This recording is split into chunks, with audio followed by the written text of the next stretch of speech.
আমি তো টয়লেট বানালাম, সেখানে যে কি খেয়ে আমি সেখানে যাব টয়লেটে, সেই খাবারের টাকা আমার পকেটে নেই। আমাদের দেশের অবস্থা ঠিক তেমনই। বিমানের দরকার নেই তো, আমার দরকার নিত্য প্রয়োজনীয়। তো বিমান দিয়ে কী করবো আমি? নামমাত্র মূল্যে সরকারকে কিছু দিয়ে সেই টাকাটাকে বৈধ করার একটা প্রক্রিয়া শুধুমাত্র এই বাজেটে। আগামী অর্থ বছরের প্রস্তাবিত বাজেটের আকার 7,97,000 কোটি টাকা। 2023-24 অর্থ বছরের চেয়ে এবার বাজেটের আকার বাড়ছে 4.6%। দর্শক, এই বাজেট নিয়ে সাধারণ মানুষ কি ভাবছেন? আমি একজন শিক্ষার্থী, আমি ক্যাম্পাসে আসি, আমাকে কাগজ কিনতে হয়, কলম কিনতে হয়। আমি দিন দিন দেখছি যে এই জিনিসগুলোর দাম বাড়ছে। হ্যাঁ, অথচ আমাদের এই বাজেটগুলো কমে যাচ্ছে। তাহলে কি মানে সরকার কি আমাদের নিয়ে চিন্তিত না? একটা পানি এখানে 20 টাকা দিয়ে কিনে খেতে হয়। আমি একজন শিক্ষার্থী, আর এই বাজেটের মাধ্যমে বোঝাই যাচ্ছে যে আমাদের যাতায়াত খরচও দিন দিন বেড়ে যাবে। তাহলে আসলে মানে বাজেটটা যদি আমাদের জন্য করা হয়, তাহলে এখানে আমাদের নিয়ে কেন, মানে আমাদের কেন অস্তিত্ব আমরা খুঁজে পাচ্ছি না। ওয়ালটন ফ্রিজ কিনে অনেকের মতো আপনিও হয়ে যেতে পারেন মিলেনিয়াল। সেরা পণ্যের সেরা অফার। কালের জোয়ারে ভেসনা বন্ধু, শিকড় কামড়ে ধরো, আসল কাব্যে নকল ভাঙার নয়া ইতিহাস গড়। আপনি কিসের উন্নয়ন দেখাচ্ছেন? আপনি এখানে তো উন্নয়নের লেশ মাত্র নেই। আপনি কতগুলো কালভার্ট, কতগুলো ব্রিজ, কতগুলি ফ্লাইওভার তৈরি করলেন, মেট্রো রেল তৈরি করলেন, কিন্তু আমি খেতে পাচ্ছি না, আমার খাবার নেই। আমি তো টয়লেট বানালাম, সেখানে যে কি খেয়ে আমি সেখানে যাব টয়লেটে, সেই খাবারের টাকা আমার পকেটে নেই। আমাদের দেশের অবস্থা ঠিক তেমনই। যা দেখছেন এগুলো একটা খোলস মাত্র, ভিতরে ফাঁকা, নিঃস্ব, শূন্য। সাধারণ মানুষের মারার বাজার এটা হচ্ছে সাধারণ মানুষকে গেঁড়া কলে ফেলে পিষ্ট করে তাদেরকে আস্তে আস্তে আস্তে আস্তে আস্তে আস্তে হতাশার দিকে ঠেলিয়ে দেওয়া। 100 টাকা একটা মোবাইল যদি চার্জ করি, আর 80 টাকা সরকার কেটে নিয়ে নেবে গা। এটা তো হলো যে সাধারণ মানুষদের জন্য একটা বিশাল চাপ। যারা আর কি একটু নিম্ন আয়ের বা মধ্যবিত্ত, এরা আরও নিষ্পেষিত হবে, আরও কষ্ট ভোগ করবে।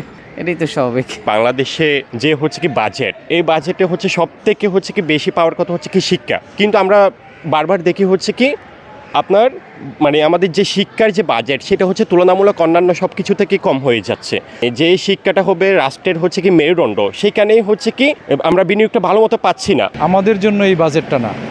যারা হচ্ছে অনৈতিকভাবে অর্থ উপার্জন করেছে, তারা হচ্ছে সেই অর্থটাকে নামমাত্র মূল্যে সরকারকে কিছু দিয়ে সেই টাকাটাকে বৈধ করার একটা প্রক্রিয়া শুধুমাত্র এই বাজেটে।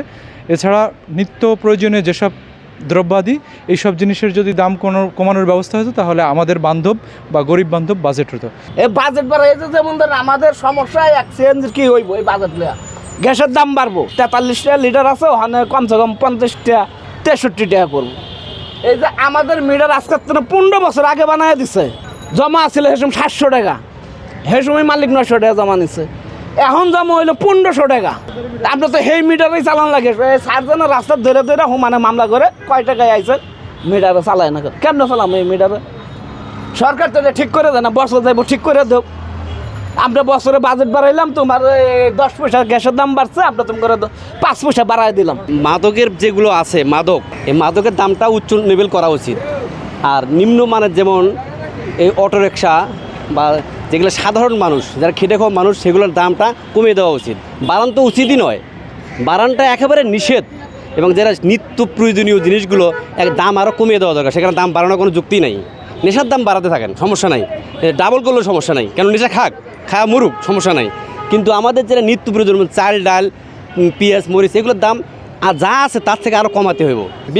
বিমানের দরকার নেই তো, আমার দরকার নিত্য প্রয়োজনীয়। তো বিমান দিয়ে কী করবো আমি বিমানে তো আমার বয়স এখন 48 বছরের মধ্যে একদিন বিমানের দরজাও ঢুকতে পারিনি। তো বিমান দিয়ে আমি কী করব?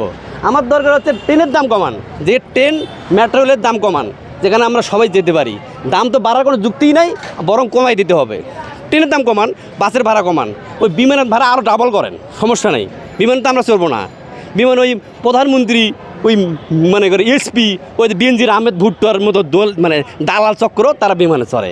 চাউলের দাম কমে না, তরি তরকারির দাম কমে না, তেল সাবানের দাম কমে না, কোন যেটা প্রয়োজন সবগুলোই, কিন্তু একটারও দাম তো কমতেছে না, সবগুলো বাড়তে আছে, দিন দিন বাড়তে আছে। কিন্তু সংশ্লিষ্টরা বলছেন, সাধারণের ওপর চাপ কমাতে এই বাজেটে ভর্তুকি বাড়িয়ে যেমন স্বস্তি দেওয়ার চেষ্টা দেখা যায়নি, তেমনি মোবাইল ফোনে কথা বলা, মোবাইল সিম, আইসক্রিম, চিকিৎসা ব্যয়ের পাশাপাশি পর্যটনে কর বাড়িয়ে সাধারণের খরচ বাড়ানোর পথ তৈরি করা হয়েছে।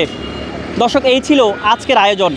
যে কোনো সংবাদ সরাসরি দেখতে ফলো করুন যায় দিনের ফেসবুক পেজ, সাবস্ক্রাইব করুন ইউটিউব চ্যানেল। থাকুন ভালোর সাথে সব সময়।